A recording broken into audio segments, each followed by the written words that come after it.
السلام عليكم متتبعي الكرام ومرحبا بكم في وصفة جديدة من وصفاتي. أول حاجة بعدا تنقول لكم شكرا للناس اللي طبقوا الوصفات ديالي ونجحت معهم وخلاو لي تعاليق جميلة، وشكرا للناس اللي انضموا للقناة. والناس اللي دائما واقفين بجنبي تنقول لكم شكرا بزاف اللي خطيكم عليا في هذه القناة، غادي تستمر بكم.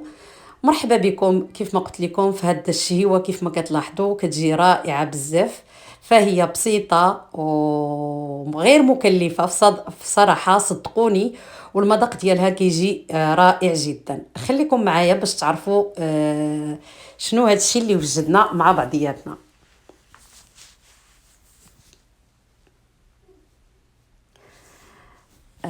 هنايا كيف ما غادي تشوفوا غادي نبداو الوصفه ديالنا اللي هي كما قلت لكم مقاديرها بسيطه ومتوفره في كل بيت وغير مكلفه.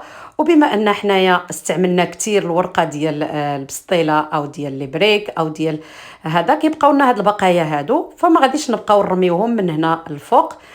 انا استعملت هنايا البقايا ديال الورقه، عندي هنايا الطون على حسب الرغبه والزيتون للتزيين، وعندي هنايا الجبن مبشور اي نوع من الجبن اللي عندكم، وعندي هنايا واحد 2 معالق كبار ديال الزيت النباتيه مخلطين مع الهريسه. ممكن الناس اللي ما كياكلوش الهريسه ممكن يعوضوها بالكيتشوب، ممكن كذلك يديروا الصوجا، ممكن كذلك يضيفوا غير التوابل مع القليل من الزعتر ويدهنوا بهم باش ينسموا الورقه ديالهم.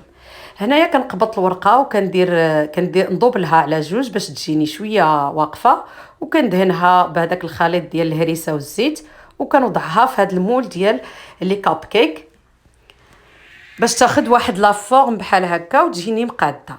صافي غنستمر انا بحال هكا حتى نصوب الكميه اللي عندي كامله. كيف ما كتشوفوا كلها بقايا ديال الورقه ديال البسطيله، ماشي بالضروره انني تجيني مقاده، فهي بمجرد ما كتبدا طيب كتاخذ الشكل ديال الاناء اللي هي فيه وكتجي رائعه كيف ما شفتوا في المنظر. انا غادي نستمر بحال هكا حتى نكمل الكميه اللي عندي كامله،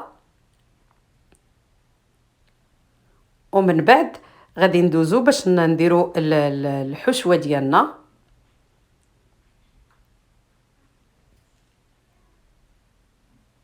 هنايا بعد ما ساليت كلها دخلتها في هذاك المول، كنبدا نوضع الطون هو كطبقه اولى في الورقه اللي حضرنا. يعني الكميه راه كتبقى على حسب شحال بغيتو، واش تعمروهم كتار ولا غير شويش، يعني على حسب نتوما شنو باغيين. وممكن كذلك توضعوا فيهم حتى قطع ديال الدجاج اللي عندكم، ماشي غير الطون، يعني ممكن تغيروا اللي عندكم الكفته اي حاجه ممكن تعمروا بها هاد الورقه هذه. من بعد كنبدا نوضع الجبن، يعني وضعوا الجبن شويه كتير باش كيجيوكم غنيين بالفرomage. ومن بعد غادي كذلك غادي ناخذ حبات من الزيتون وغادي نزينهم من الفوق العدد اللي بغيتو.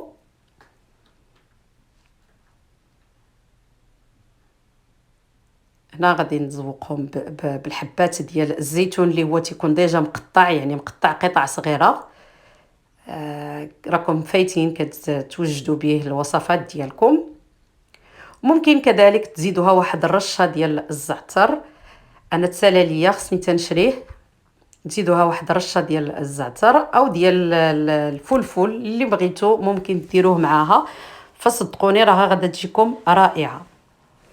انا عندي هنايا الفرن راه ديجا سخن، غادي ندخلهم لمده تقريبا ديال واحد 10 دقائق ما كاملينش، وها اللي حنا النتيجه اللي توصلنا ليها. شوفوا المنظر ديالهم كيفاش كيجي رائع جدا ومقرمشين.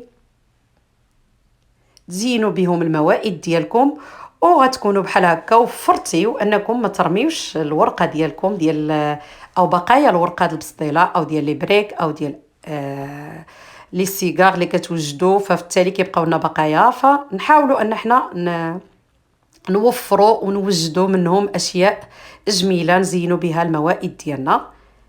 كانت هذه الوصفه ديال اليوم. بصراحه كنتمنى انكم تطبقوها وتردوا عليا وتقولوا لي كيفاش جاتكم.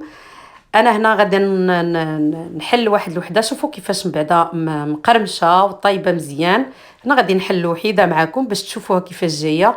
شوفوا الفرomاج تبارك الله، طبقه كثيره ديال الفرomاج درت فيها.